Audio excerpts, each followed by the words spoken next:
I still remember the sound before the lights. It was sharp, metallic, like a hammer hitting iron, followed by the scream of tires on wet asphalt. Then came the sirens, slicing through the night like razors. I was standing outside Garrison's Auto Repair, the shop where I'd worked since I was 18. The air smelled of oil, rain, and burnt rubber. My hands were still black with grease when the patrol cars surrounded me. "Charles Bennett," one of the officers shouted, stepping out with his gun half drawn. I froze. Behind him, the red and blue lights bounced off the puddles like blood swirling in water. "Yes, sir," I said, confused. "What's going on?" They didn't answer. Another officer, Detective Ray Dalton, I would later learn, walked up and stared at me like he'd already made up his mind. "You're under arrest for the murder of Brian Keller." My mouth went dry. "Murder?" I whispered. I knew Brian. He was a customer, a decent man who brought in his Chevy once a month for tune-ups. I'd just spoken to him earlier that evening. They threw me against the hood of my own truck, the cold metal biting into my cheek. I could see the reflection of my wedding ring in the chrome bumper, glinting under the flashing lights. Mary had given me that ring 16 years ago, on a quiet spring morning when everything still made sense. From across the street I heard Tommy Garrison yelling, "He didn't do anything." "You got the wrong guy." But the officers ignored him. As they cuffed me, I saw my son Sammy standing in the doorway of the shop, wearing his Little League jacket. He looked at me with wide, terrified eyes. "Dad," he called out. His voice cracked like something breaking inside him. I tried to say something, anything, but the words wouldn't come. The rain started to pour harder. The last thing I remember before the car door slammed was Mary's face in the distance, pale under the porch light, watching me being taken away. That was the night everything ended. They kept me in the county jail overnight. The air was thick with disinfectant and sweat. I sat on the narrow cot, staring at the grey wall, trying to piece together what had happened. The only thing I knew was that Brian Keller was dead, and that somehow they thought I had done it. The next morning, Detective Dalton came in. He was tall, with slicked-back hair and a voice that carried authority.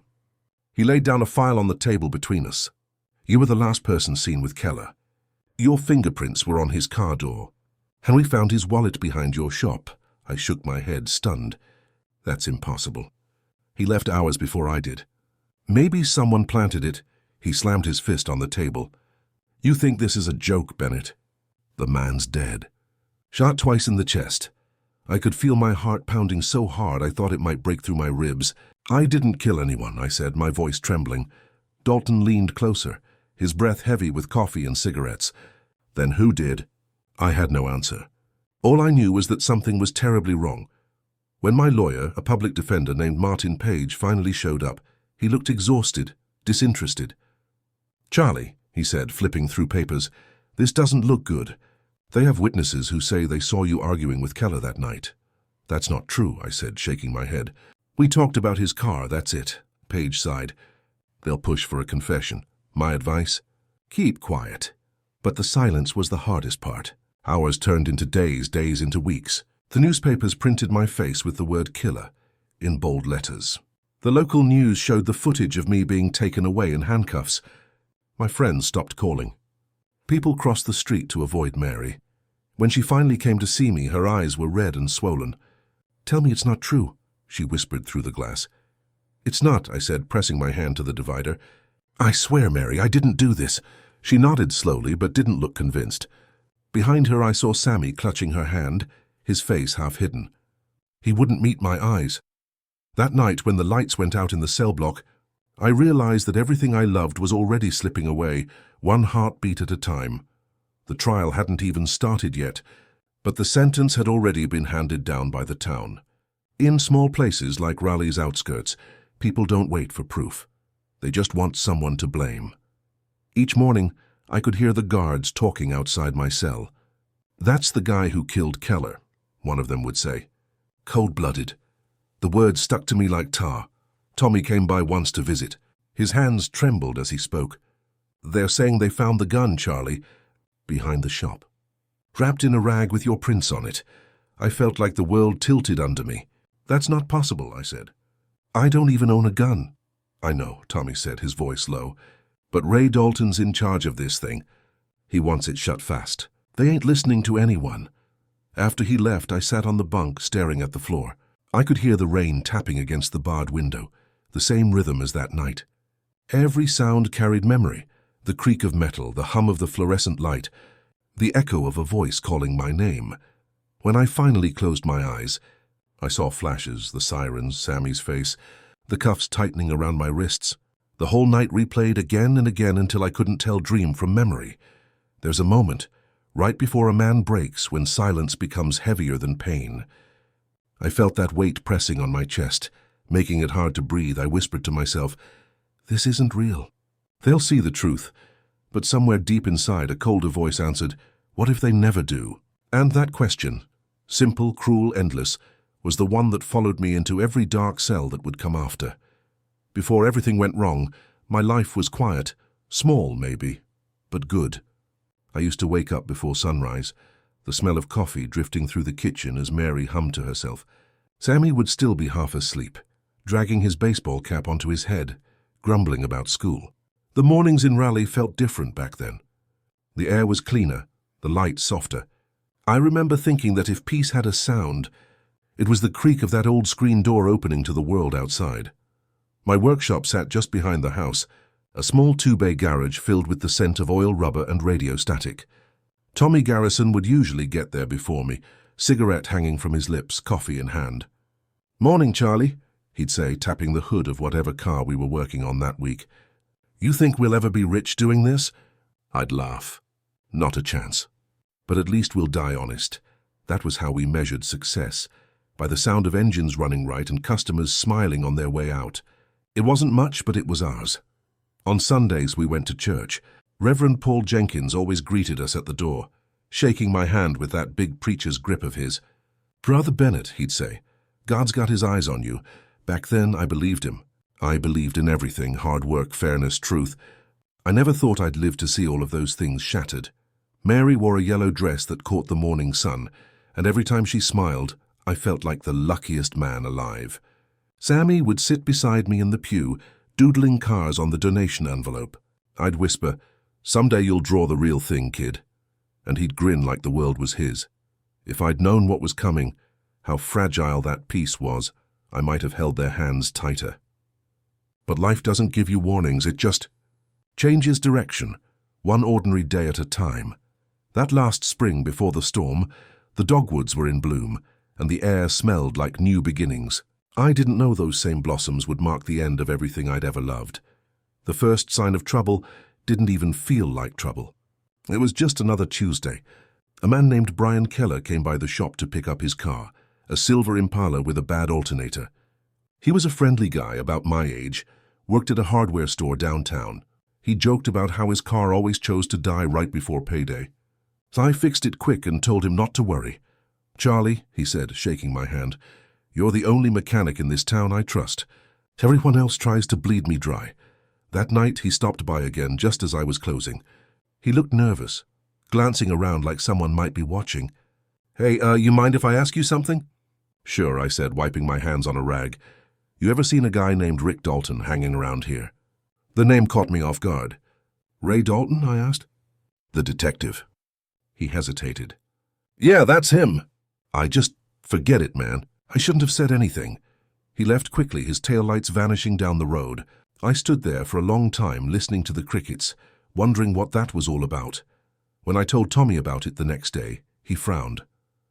"Sounds like Keller got mixed up in something," he said. "Maybe with the wrong people." "Yeah," I replied, tightening a bolt on a carburetor. "But what's that got to do with me?" Tommy shrugged. "You'd be surprised how often good folks get caught in someone else's mess." That sentence stuck with me, though I didn't know why. That weekend, Mary noticed how quiet I'd been. "You're thinking about something," she said, folding laundry. "Just tired," I lied, but I wasn't tired. I was uneasy, like a storm was brewing somewhere just out of sight. 1 week later, everything started to unravel. It was a Saturday night, and I was at the shop late, finishing a brake job. The street outside was empty, except for the hum of a passing truck. I remember hearing a loud pop, like a car backfiring, but thought nothing of it. 10 minutes later, I saw flashing lights down by the diner 2 blocks away. When I drove home, Mary was waiting at the door. "Did you hear?" she asked. Someone got shot near Keller's apartment. My stomach tightened. Shot, is he? They said it was Brian Keller, she whispered. The room felt like it tilted. No, I said. That can't be right. We turned on the TV. The local news anchor's voice was calm, detached. Authorities are investigating the fatal shooting of local resident Brian Keller. No suspects have been named at this time. I sat there staring at the screen, trying to understand why I felt this sudden, cold fear creeping up my spine. I had done nothing wrong, but it didn't matter. Somewhere deep inside, I sensed the world shifting against me. The next morning, Tommy called. Charlie, he said, his voice tense. The cops are asking questions. They were at the shop before sunrise. What kind of questions? About Keller. About you. For the first time in my life, I didn't know what to say. I looked out the window. The sunlight was harsh, too bright.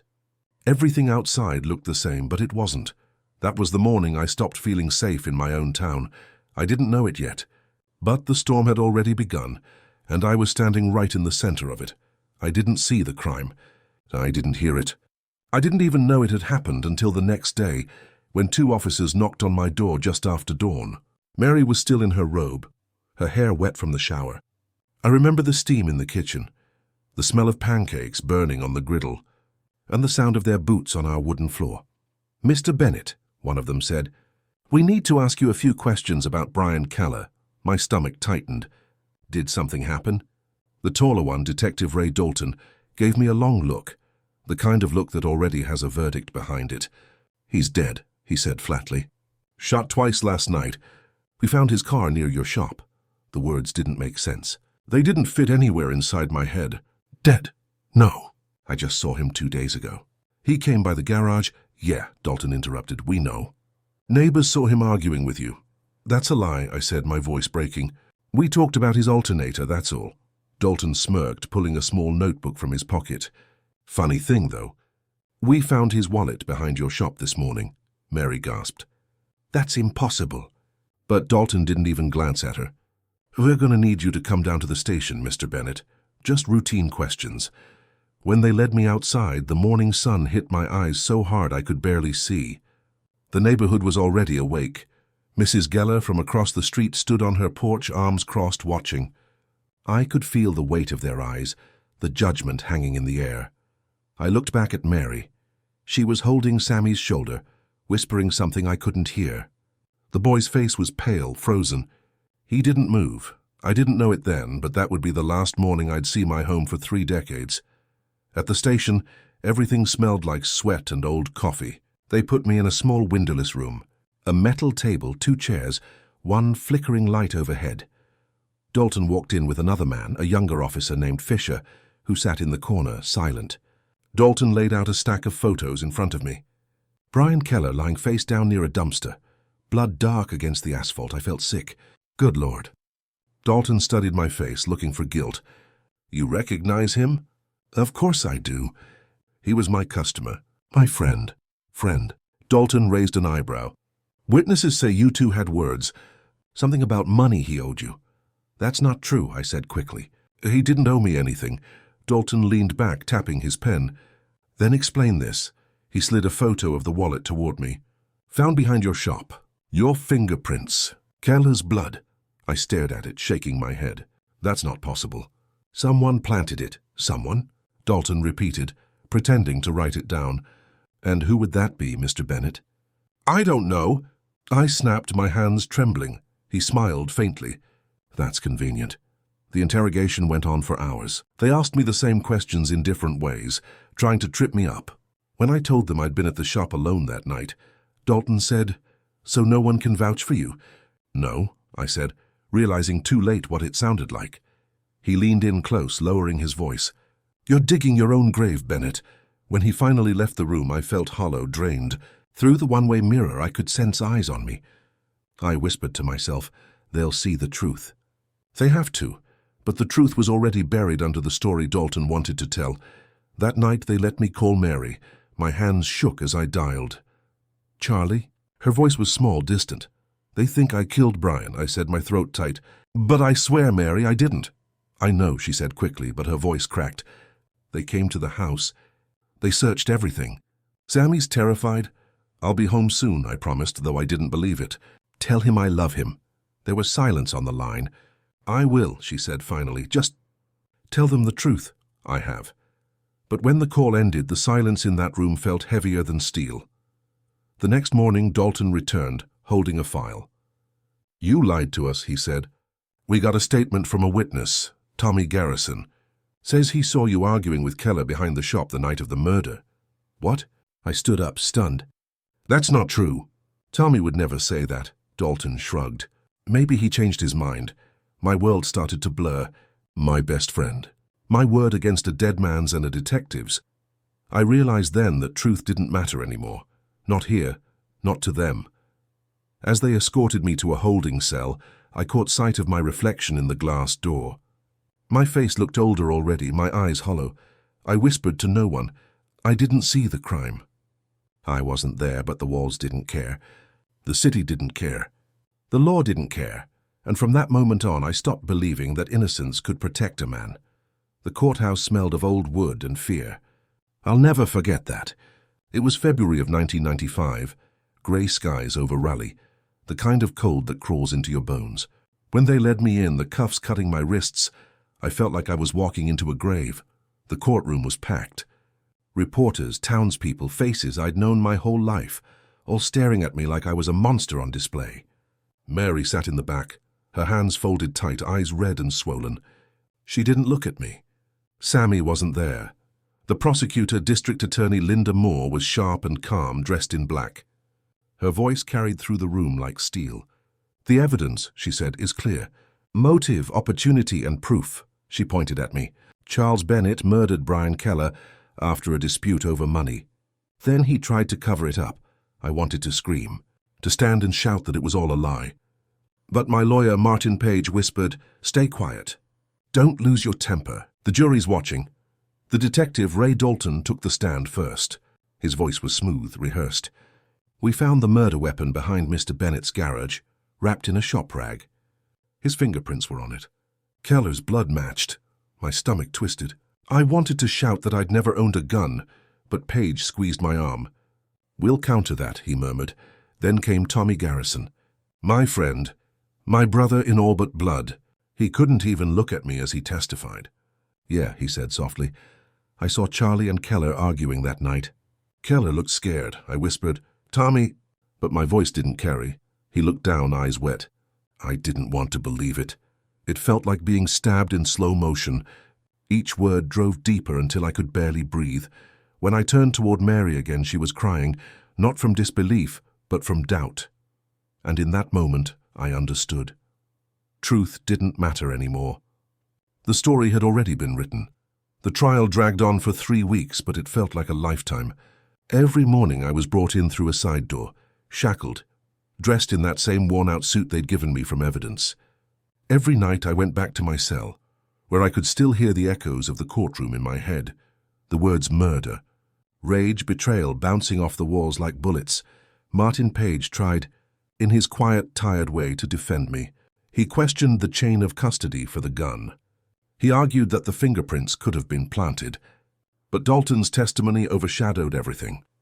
He was the town's golden detective, respected, trusted, untouchable. When the forensic technician took the stand, she said, "There is a 99% match between the fingerprints found on the weapon and those of Mr. Bennett." The jury nodded solemnly, as if the world had already decided. I remember watching one juror, a grey-haired man with kind eyes, glance at me during the recess. He looked uncertain, almost sympathetic, but when the judge returned, his gaze went cold again. No one wanted to be the one who doubted the police. During one of the breaks, Reverend Jenkins visited me in the holding room. "Charlie," he said softly, gripping my hand through the bars, "the truth will come out. God's not done with you." I wanted to believe him. I wanted to believe that somewhere in this chaos there was still justice. But when I looked at the jurors, at the reporters scribbling headlines, at Mary's empty stare, I knew God had left the building a long time ago. When it was my turn to testify, my hands shook so badly I could barely hold the microphone. "I didn't kill Brian Keller," I said. "He was my friend. Someone set me up. Please, you have to believe me." Linda Moore stood, pacing slowly in front of the jury. "Mr. Bennett," she said, "you claim to be a man of faith, a family man. Yet you admit you were alone the night Brian Keller was killed." "Yes," I said, my voice small, "and no one can confirm that?" "No," she paused, letting the silence weigh heavy. "Ladies and gentlemen of the jury," she said, "evil doesn't always look like a monster. Sometimes it looks like a neighbor, a husband, a mechanic." The words echoed in the chamber, and I felt the last thread of hope begin to snap. The verdict came on a Tuesday afternoon. I can still hear the rain on the courthouse windows, steady and cold. The foreman stood holding the paper like it burned his hand. "On the charge of murder in the first degree," he said, voice trembling, "we find the defendant guilty." The word hung in the air, heavy as stone. I couldn't move. Couldn't breathe. Mary gasped in the back row. Somewhere behind me, someone whispered. Finally, Dalton smirked. Linda Moore nodded, satisfied. The judge's voice was distant, almost mechanical. "Charles Bennett, you are hereby sentenced to life in prison without the possibility of parole." Life. That word hit harder than any bullet. The bailiff grabbed my arm, but I didn't fight. What was there left to fight for? I turned once toward Mary. Our eyes met for a fraction of a second. There was love there, but buried under layers of fear, shame, exhaustion. Then she looked away. As they dragged me out, the world outside the courthouse seemed grey, colourless. Cameras flashed. Reporters shouted questions. One of them asked, "Do you have anything to say, Mr. Bennett?" I looked straight into the lens and said, "You're all burying an innocent man." They printed that line on the evening news, right under my mugshot. Back in my cell that night, I stared at the ceiling, listening to the rain hit the concrete roof. My life, my name, my faith, all of it gone, buried under lies. And for the first time, I wondered if I'd ever see sunlight without bars again. The bus that took me to the prison smelled like rust, sweat, and despair. I sat chained to another man I didn't know, our wrists bound together by cold metal. Outside, the rain hit the windows like angry fingers.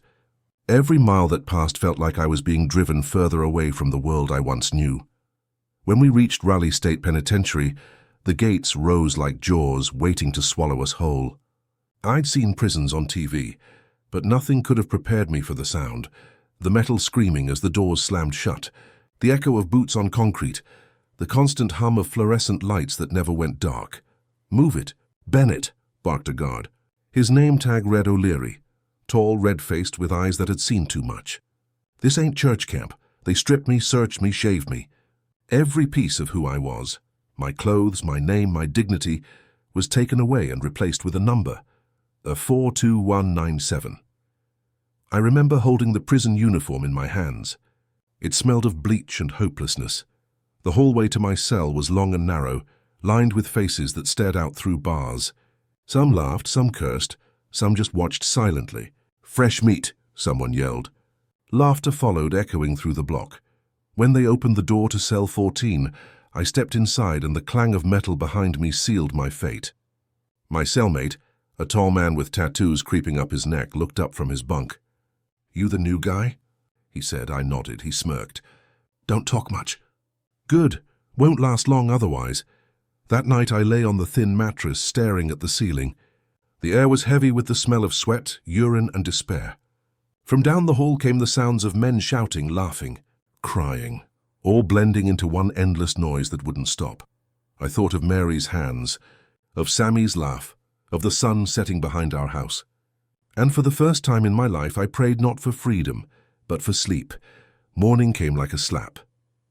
The lights blazed on at 5:30 a.m., and the guards yelled, "Up! Breakfast!" The air was cold, the floor colder. We lined up in silence, trays in hand, shuffling toward a window where grey mush was poured into bowls. It looked like cement and tasted worse. At the next table, 2 men were fighting over a piece of bread. A guard slammed his baton against the wall, shouting, "Sit down!" Nobody moved. Nobody looked up. Violence wasn't shocking here. It was routine. My cellmate, Reggie Cooper, I later learned, leaned close and whispered, "Keep your head down, preacher." "Preacher?" I asked. He smirked. "You look like one of them good men." "Don't let that fool anyone. Good men get eaten alive in here." I stayed quiet, but his words stuck. Later that day I was assigned to laundry duty. Rows of washers rattled like thunder, the air hot and damp. I folded uniforms, scrubbed stains that wouldn't come out, and tried not to think. Every once in a while I'd catch sight of the guards laughing in their booth, watching us like we were a show.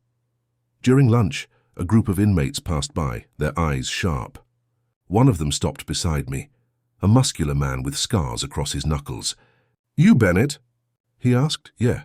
He leaned in, his breath sour. "Heard you killed a man. That true?" I shook my head. "No," he smiled without humor. "Everyone says that." Then he walked off, laughing. That night, Reggie said quietly, "Don't try to prove nothing. Nobody cares if you're innocent. Out there you were a man. In here you're just meat on a schedule." I didn't answer. I just lay in the dark, feeling the weight of the walls closing in. It wasn't just prison. It was a different planet, one that ate hope for breakfast and spat out ghosts. By the second night, I started to understand why they called it hell.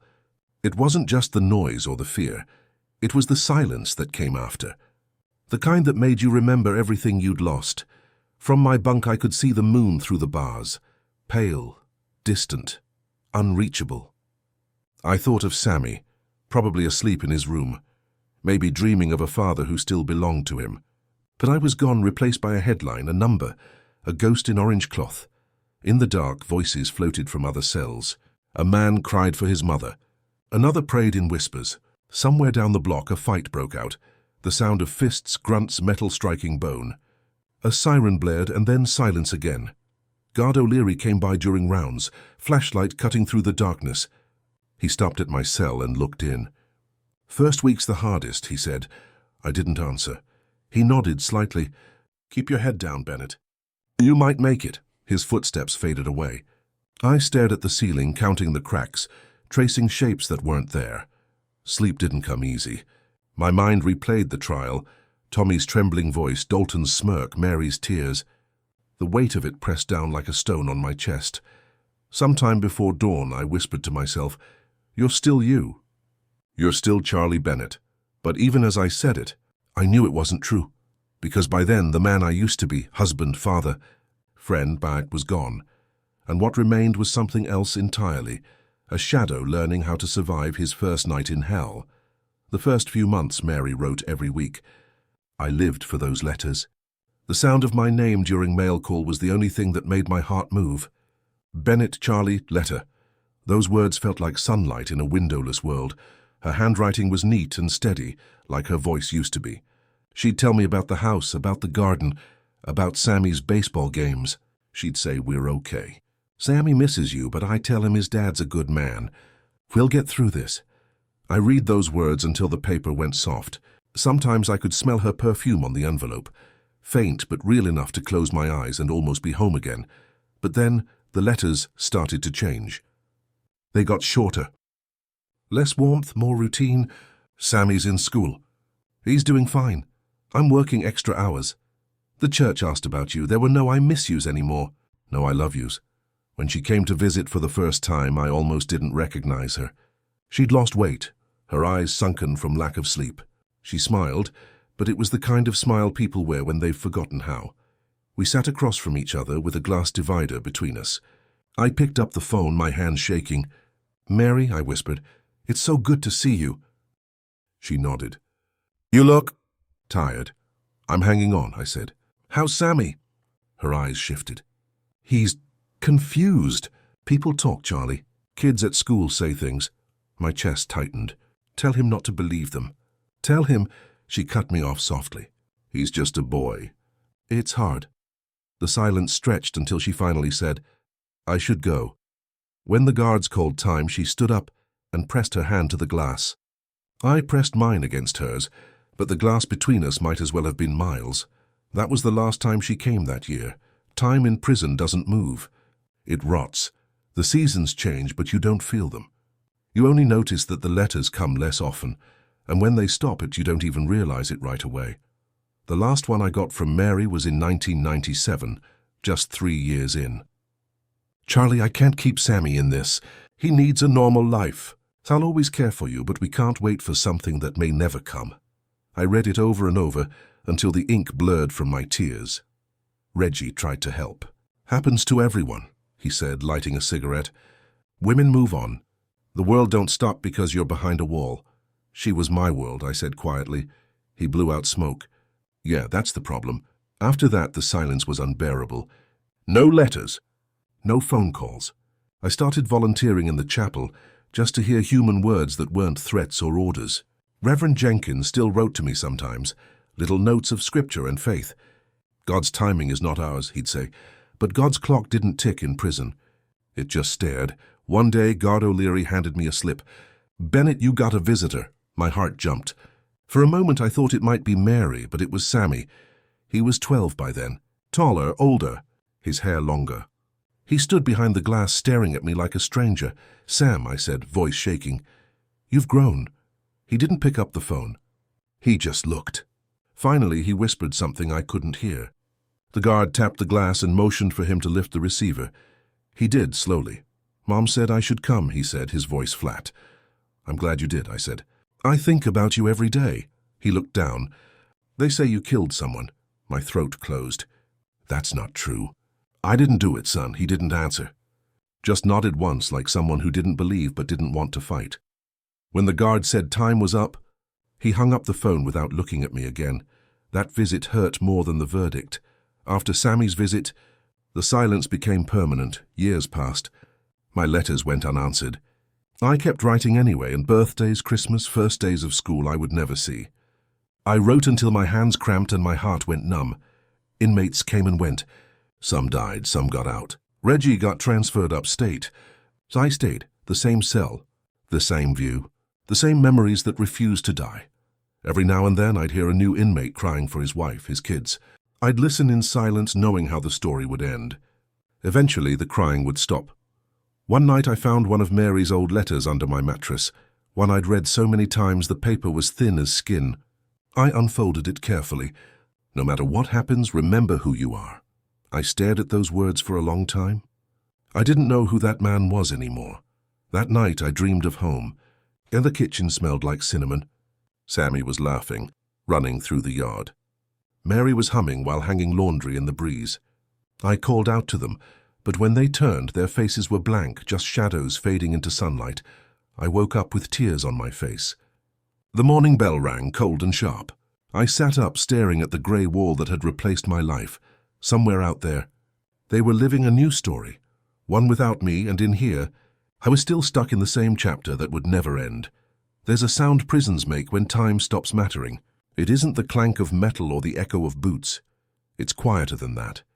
It's the hum of the lights above, the slow drip of a leaky pipe, the breath of men who have stopped counting the days. By the time my 10th year came around, I had stopped marking the walls. What was the point? The chalk lines blurred in the damp air, just like the years. One morning you're 30, then 40, then something older than either number. They called me Old Man Bennett even when I was only 45. I guess prison ages you from the inside out. My cell changed over the years. New paint, same cracks. New guards, same stairs. Men came and went. Reggie got transferred. Others disappeared into solitary or worse. I learned to keep my voice low, my temper lower. You survive by becoming invisible. O'Leary, the old guard, still worked the night shift. He'd nod when he passed my cell, sometimes leaving an extra packet of instant coffee on my tray. We never spoke about it, but that small kindness was something sacred. Most days I worked in the prison library. It was the quietest place on earth, rows of dusty books, the faint smell of mold and old paper. I'd repair torn pages, sort returns, sweep floors. The sound of turning pages became my heartbeat. Sometimes I'd find a note scribbled in a margin, "Keep going," or "Freedom lives in words." I never knew who wrote them. Maybe someone who still believed in hope, but I didn't, not anymore. Hope was a luxury for men who still had visitors. The silence had become my home now. The silence and the ghosts of voices I'd never hear again. The outside world became a rumor. I'd hear about new presidents, wars, the internet, or secondhand from guards' conversations or old newspapers used as trays. Time out there was moving faster than I could imagine. One day a young inmate asked me, "Hey Bennett, you ever miss it?" The outside? I looked at him and almost laughed. Miss it? Son, I wouldn't even recognize it. He grinned, not understanding. Man, when I get out, I'm buying a phone, a car, a house. I nodded. Good, and don't come back. He didn't answer. But a month later, I watched him being led to solitary after a fight. Most didn't last long before the system swallowed them whole. At night, I'd lie awake listening to the radio one of the guards left on. Country songs mostly, heartbreak, dirt roads, lost love. Every lyric felt like it was written for me. Sometimes Reverend Jenkins sent letters, still trying to keep me anchored to faith. "The Lord hasn't forgotten you, Charlie," he'd write. "Even the lost sheep are found again," but the words didn't reach me anymore. God had been silent too long. One winter, O'Leary stopped by my cell. "Heard your wife remarried," he said quietly, not cruelly, just factually. I didn't answer. My throat locked. He sighed. "Didn't mean to bring you down. Just thought you ought to know." After he left, I sat there staring at the wall. My hand was shaking. I whispered to the darkness, "She deserves to be happy." It was true. But knowing that didn't stop the ache. The next morning, I found a dead bird on the windowsill, small, grey, still. I buried it under the dirt patch near the yard wall. It felt wrong, the bird dying here. In a place where nothing flew, that night I dreamed I had wings. But even in the dream, I couldn't remember how to use them. By my 20th year, I no longer felt part of the living. My reflection in the mirror was a stranger's, thinner, older, eyes like empty wells. Sometimes I'd catch myself talking to people who weren't there. Reggie, Mary, Sammy. I'd imagine their voices, their laughter, the world as it might have been. It was the only way to keep from disappearing completely. The guards changed every few years. The new ones didn't know my story, didn't care. To them, I was just another number in a cell. Then one day, during mail call, a letter came.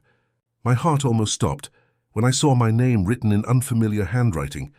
It was from Rachel Collins, a lawyer from some justice reform group. She wrote, "Mr. Bennett, I've reviewed your case. There may have been inconsistencies in the forensic evidence. I'd like to talk." I stared at the words for a long time, afraid to believe them. After so many years, hope was no longer comfort. It was poison. I folded the letter and hid it under my mattress where the old ones used to be. I couldn't even bring myself to answer right away. That night I sat by the small window, watching the stars through the bars. It had been so long since I'd let myself imagine freedom that I almost didn't know what it meant anymore. The silence pressed in around me, thick and suffocating. And then I heard it, faint, distant, almost like a voice. It wasn't real, but it said something I hadn't let myself hear in decades. "You're not forgotten." I closed my eyes, letting the darkness take me, unsure if it was memory, madness, or mercy. They moved me to a new cell in the summer of 2014. I'd been at Raleigh State for 20 years by then, half my life spent staring at the same walls. The warden said it was due to population reshuffling, but I didn't care. In prison, you learn not to ask why. My new cellmate was Elliot Morgan, though everyone called him Eli.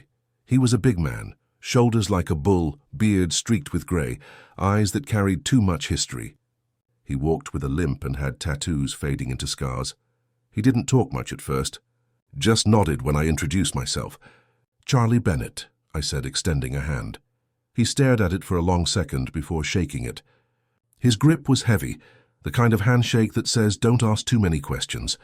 That first week he barely spoke. He kept to his bunk, reading old magazines or staring at the wall. At night I'd hear him mumbling in his sleep, sometimes crying, sometimes whispering names. One evening after lights out, I said quietly, "You talk in your sleep." He chuckled without humor. "You listen too much." "I've got nowhere else to listen," I replied. He didn't answer. But the next morning he offered me half of his coffee packet, a peace offering. I guessed over time he began to talk more. Nothing deep, stories about bar fights, old jobs, women he'd hurt and loved in the same breath. But there was something underneath his words, a weight, a guilt that never left his eyes. Once he caught me staring. "You think I'm some kind of monster?" he asked. I hesitated. "We've all got ghosts," he nodded.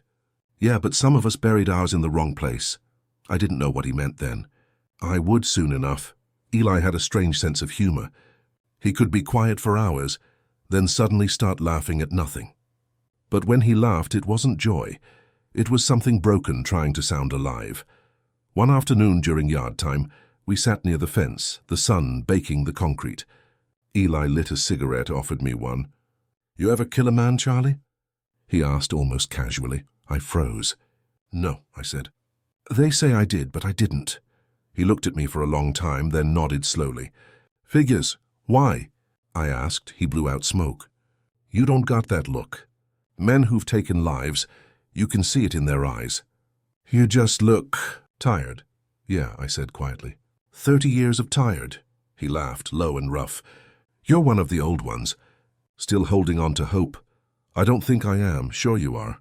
You still talk like a man who believes someone out there cares." His words cut deeper than he knew. Because part of me, a small, foolish part, still believed Mary or Sammy might one day write again. That night, I lay awake, listening to him breathe. Every now and then he'd mutter something. Not him. I didn't mean to. Or he was in the wrong place. The first time I heard that, I sat up. "What did you say?" I whispered. Eli turned toward me, eyes half open, somewhere between dream and memory. "Wrong place," he mumbled again, then fell silent. I didn't sleep after that. The words wouldn't leave my mind. Wrong place, wrong man. Weeks passed. We fell into a strange rhythm, two ghosts haunting the same cell. He'd talk more now, especially after dark. Stories of his youth, his crimes, the people he hurt. But one night his story changed tone. We were sitting on the floor, cards spread between us, the hum of the lights above. Eli looked distant, as if he was somewhere far away. "You ever do something so bad," he said softly, "that even God don't want to hear about it?" I looked at him. "Every man in here has," he shook his head. "Nah, not like this." He rubbed his face, sighed. "There was this guy long time ago. Small town. I was running jobs with a man named Dalton. Crooked cop, real bastard. We were supposed to rough up some guy over money. Things went wrong, real wrong." The blood drained from my face. "Dalton?" I whispered. "Ray Dalton." He looked up, eyes narrowing. "Yeah, you knew him?" I couldn't speak. My throat burned. He kept talking, unaware of the storm inside me. He told me the guy pulled a gun, said he had to take him down. Only later I found out that man wasn't the target. Just some mechanic, wrong place, wrong time. My heart stopped. "What was his name?" I asked, though I already knew. Eli frowned, searching his memory. "Keller, Brian Keller. The air left my lungs." My hands shook. Eli looked confused. "You okay?" I stared at him, my voice barely a whisper. "That's the man they said I killed." He froze. The color drained from his face. "No," he muttered. "No, that can't be." I stood up, trembling. "You were there." He didn't answer. Just stared at the floor, horror spreading across his face like a shadow. Neither of us spoke again that night, but for the first time in 30 years, the silence in my cell wasn't just empty. It was alive, trembling, full of truth trying to claw its way out. It started with the coughing. At first, I thought it was just another cold. Everyone caught something inside those walls. But within weeks, Eli's cough turned deep, wet and violent. Blood began to stain his pillow. He tried to hide it, but it was impossible. One morning, the guards came with medical masks and gloves. "Morgan, you're being moved to the infirmary," O'Leary said. Eli protested, but he was too weak to fight. Before they took him, he looked at me and said, "Don't let them throw my stuff away. There's a letter in my Bible." I nodded, not knowing what he meant. The cell felt emptier without him. For the first time in years, I missed someone. The silence was heavier now, a reminder that the only man who might know the truth about my past was dying somewhere down the hall. Days passed. I couldn't sleep. I kept thinking about what he'd said. The job gone wrong, the mechanic, the name Brian Keller. Every detail lined up too perfectly. On the 5th night, O'Leary came by. He leaned against the bars, face grim. "Morgan's bad," he said. "Doc says he might not make it through the week. Can I see him?" I asked. O'Leary hesitated. "He asked for you. He came back 10 minutes later and opened the cell. Make it quick." When I entered the infirmary, the air smelled of bleach and sickness. Eli lay on a cot, skin gray, eyes sunken but alert. He smiled faintly. "Didn't think they'd let you in." "They almost didn't," I said, pulling a chair close. "You wanted to see me?" He nodded slowly. "Yeah, because I can't carry it anymore." For a long moment he just stared at the ceiling, his breathing ragged. Then he turned his head toward me. "Charlie," he whispered, "you remember that night I told you about? The one with Dalton and the wrong man?" I nodded, heart pounding. "It wasn't just a story," he said. "It was the story." He coughed again, blood spotting the sheet. "Dalton hired me back in '94. Said we were collecting money from some lowlife. I didn't know the details. I just did the dirty work. We waited behind that garage. Then this guy shows up, gets out of his truck. Dalton says, "That's him." I grabbed him. He fought back. Then Dalton pulled the trigger. The room seemed to tilt. Eli continued, voice trembling. I didn't even know his name until the next day. Keller. He was just a man trying to go home. I could barely breathe. And Dalton. He blamed me. Eli nodded weakly. He needed someone to take the fall. Said he'd handle it. Next thing I know, there's your face on the news. They called you the killer. Why didn't you say something? I asked, my voice cracking. He shut his eyes, tears sliding down his temples. I was scared. Dalton had people. Said if I talked, I'd end up like Keller. His hand gripped the blanket tight. But 30 years. You've been paying for my sin. I leaned forward, choking on emotion. You can fix this, Eli. You can tell them now. He shook his head slowly. Too late for me. Not for you. His voice turned faint, each word a struggle. In my Bible. Back in the cell. There's a confession, signed. I wrote it when the coughing started. I knew it was coming. My eyes filled with tears. Why tell me now? He looked at me. Really looked, as if trying to memorize my face. Because I don't want to meet God with this on my soul. Eli's breathing grew shallow. I could hear the rattle in his chest, each inhale fighting for space. I'm sorry, Charlie, he whispered. You didn't deserve any of it. I held his hand, rough, scarred, trembling. No man deserves to die with that much guilt. He smiled weakly. We all die with something. But maybe you'll walk out of here because of this. Don't say that, I said. You're gonna make it. He laughed softly, a sound half pain, half peace. Not this time. The guard at the door shifted, uneasy. Eli looked toward him and then back at me. Promise me one thing, he said. You'll find someone out there to believe you. Don't give up. Don't let my secret die with me. I promise, I whispered. His grip loosened. His eyes stayed open, staring at something far away.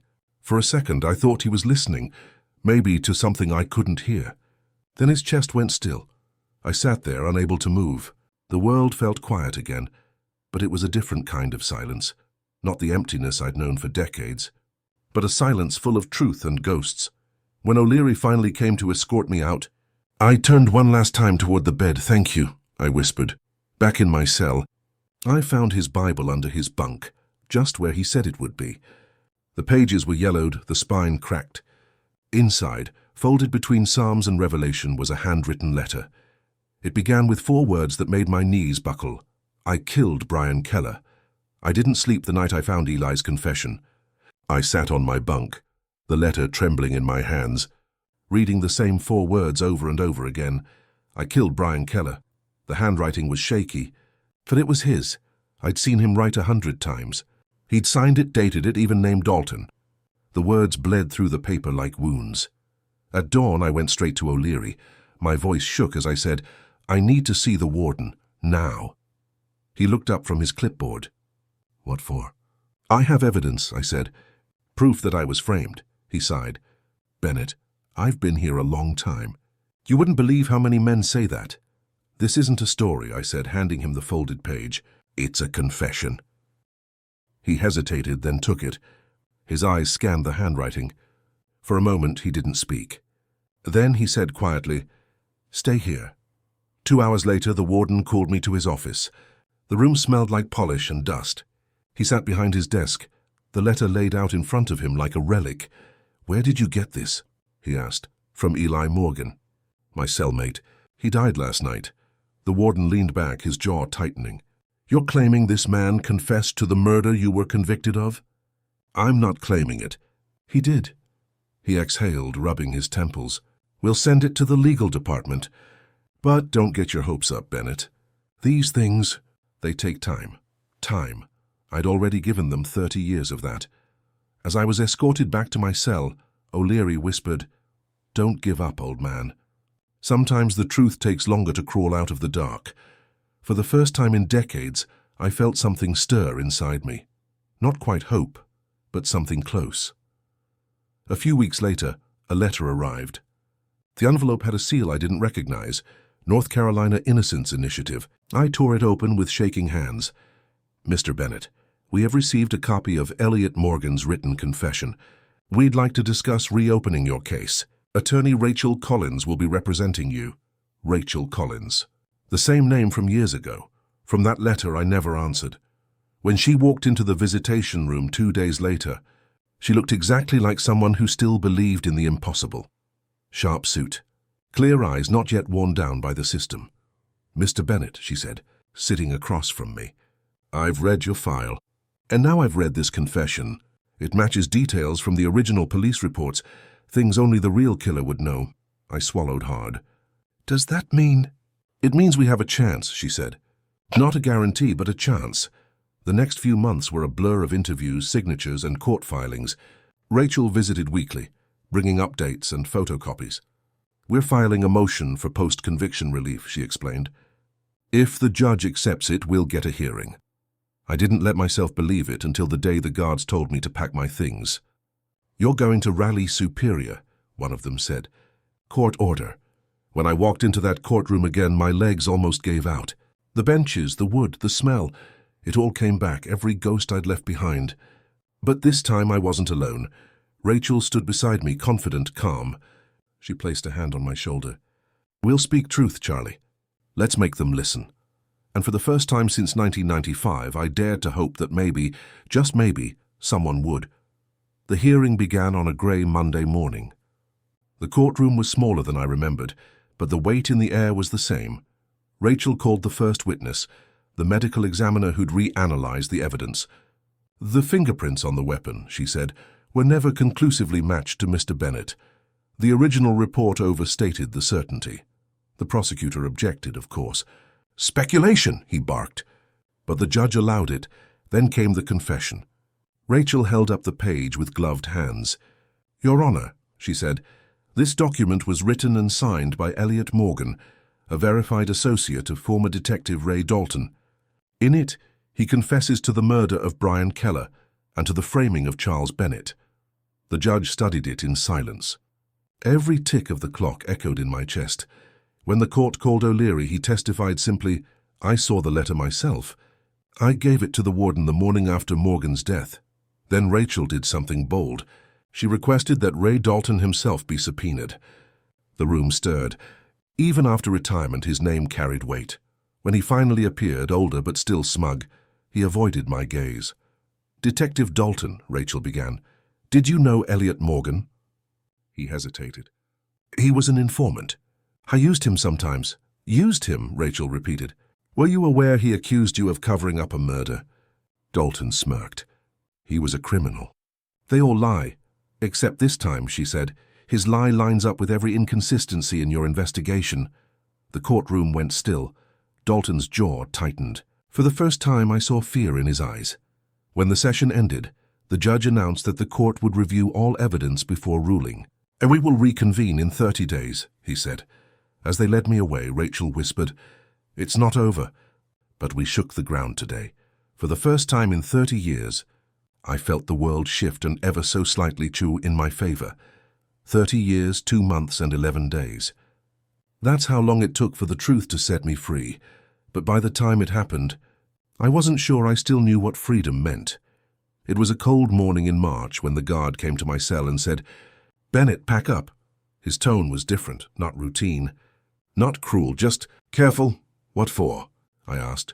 He smiled, a rare thing. "Court order came in. You're going home."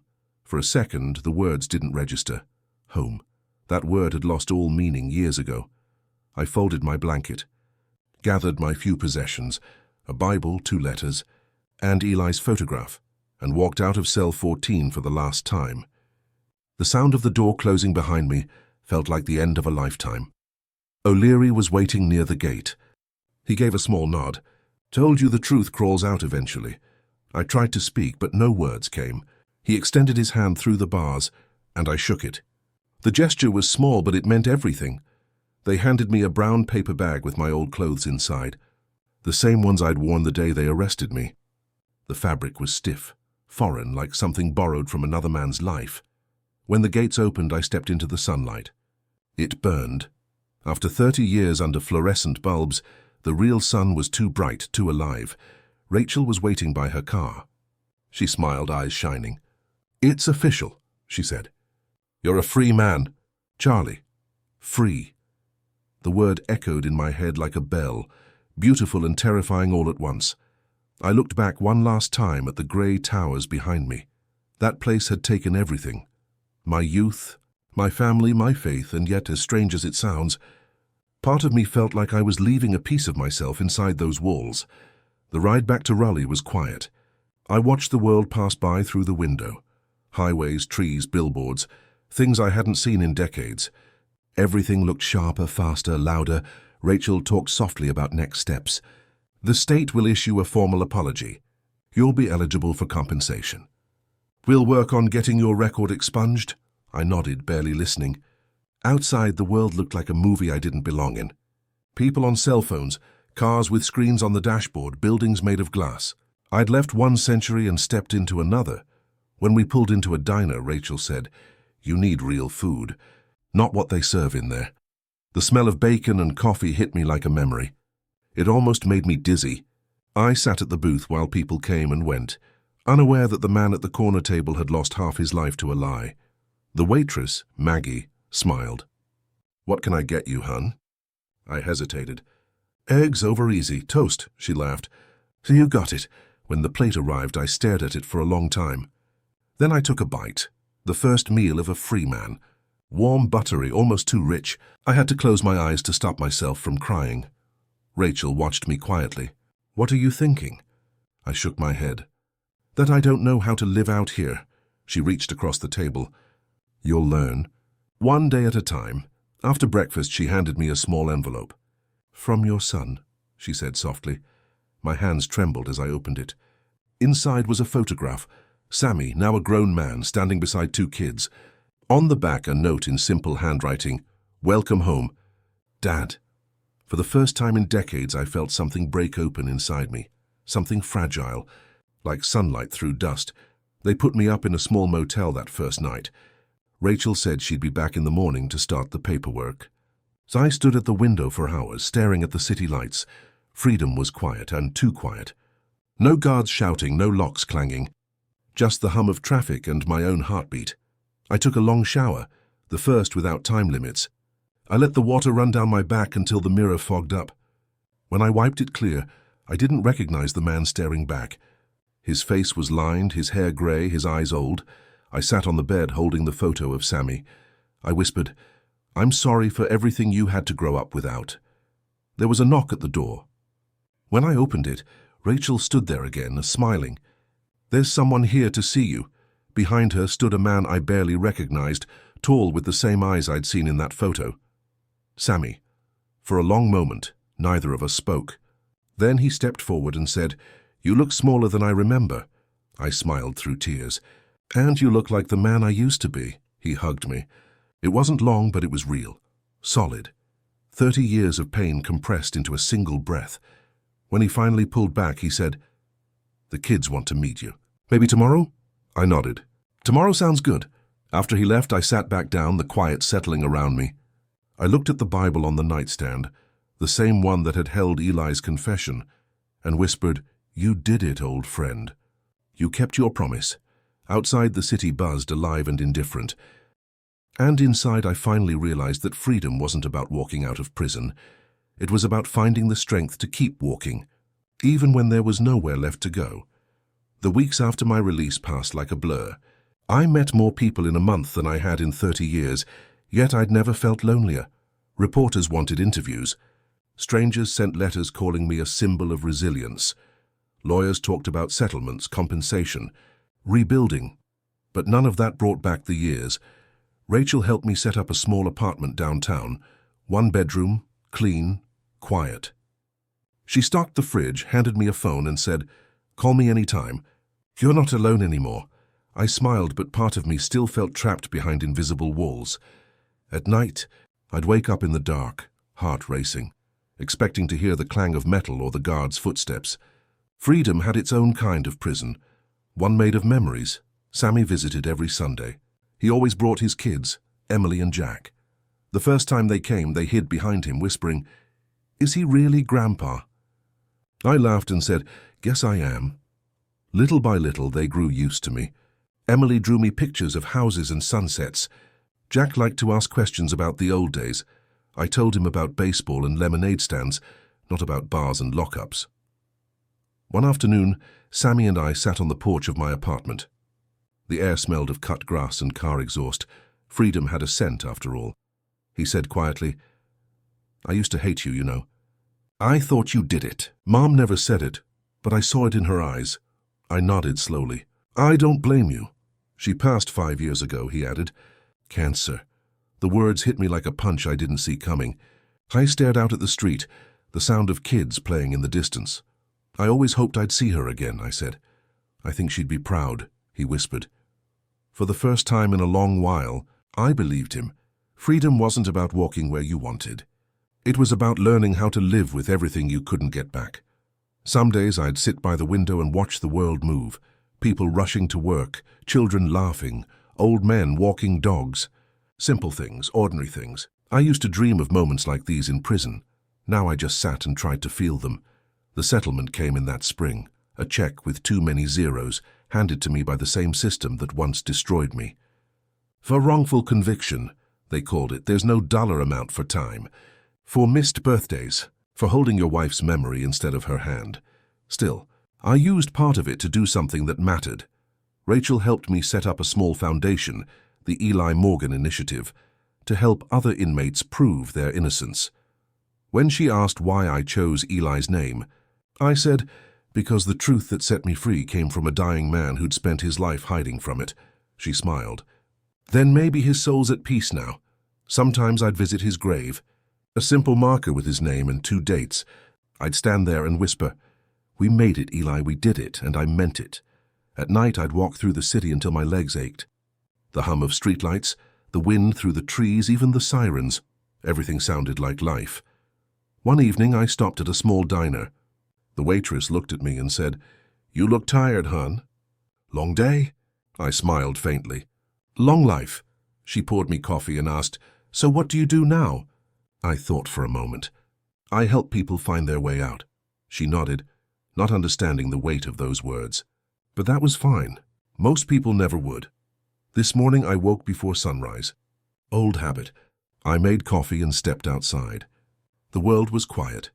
Just the sound of birds, wind, and something else I couldn't name. I looked at the horizon. The sky was pink and gold like the first morning after a storm. And I realized something. Freedom isn't the opposite of prison. It's the space between pain and peace, the place where you decide who you'll be after everything's been taken from you. I walked down to the park, where families were already gathering. A man was teaching his son to ride a bike. The laughter carried across the breeze, light and endless. I sat on a bench, pulled out my worn Bible, and opened it to the page where Eli's confession had once been. The paper was gone, but the mark of its fold was still there. A scar on the book like the ones I carried on my soul. A woman nearby asked, "You waiting for someone?" I smiled. No, just remembering. Later, Sammy and the kids arrived. Emily ran ahead, waving her arms. "Grandpa, we brought donuts!" I laughed, a sound I hadn't made in years, and for a moment the world felt right. We sat on the grass, the sunlight warm on our faces. Sammy handed me a cup of coffee. "You ever think about leaving Raleigh?" he asked. I shook my head. "No, I lost my life here. Seems only right to start living it here too." He nodded. We sat in silence, watching the children chase the wind. And in that quiet I finally understood. Justice had set me free, but love was what kept me alive. If you like this story, please like this video. Subscribe to the channel and share your impressions of this story in the comments.